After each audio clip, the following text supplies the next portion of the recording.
Підтримка загратованих українських моряків в Європі. Парламентська асамблея Ради Європи ухвалила резолюцію про загострення в Азовському морі та Керченській протоці. Вона є першим міжнародним документом, який офіційно вимагає від Росії поводитися із захопленими українськими моряками як з військовополоненими. Нагадаю, 25 листопада російські прикордонники вчинили акт агресії, обстріляли 3 українські кораблі, які прямували з Одеського у Маріупольський порт. А 24 українських моряка захопили, 3 з них поранили і досі утримують у СІЗО. Про гарячі дебати в ПАРЄ Олена Стецюк розповість далі. На крок ближче до звільнення моряків. На підтримку військовополонених висловилася більшість у парламентській асамблеї Ради Європи. Вона на боці України та міжнародного права. Російську агресію засуджує. Обстріл 3 суден російськими моряками було порушенням договору і тому порушенням міжнародного права. Але Росія анексувала український Крим ще у 2014 році. Це теж стало порушенням міжнародного права. Вирішення протиріч в Азовському морі стає терміновою справою, і основна відповідальність на російській стороні. Погодьтесь, це геополітична клептоманія. Як ще назвати ситуацію, коли один сусід у нашому спільному будинку постійно краде іншого? Це не ескалація, це іще більш серйозне питання. Замисліться над цим.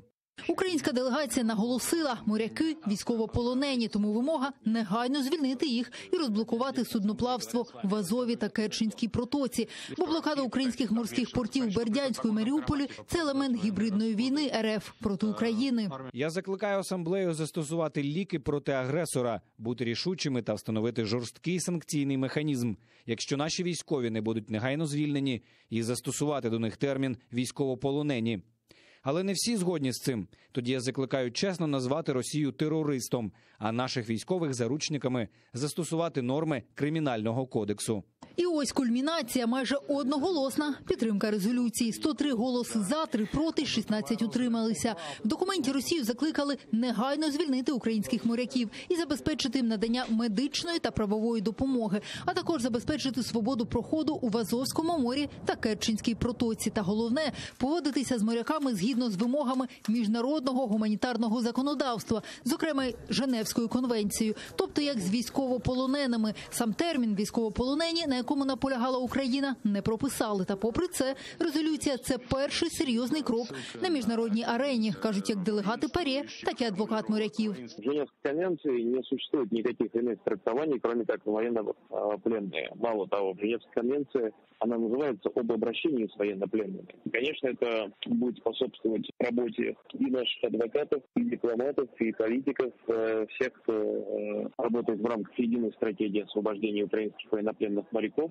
Не обійшлося й без інцидентів. Традиційно намагалася спровокувати українську делегацію російська пропагандистка Ольга Скабєєва.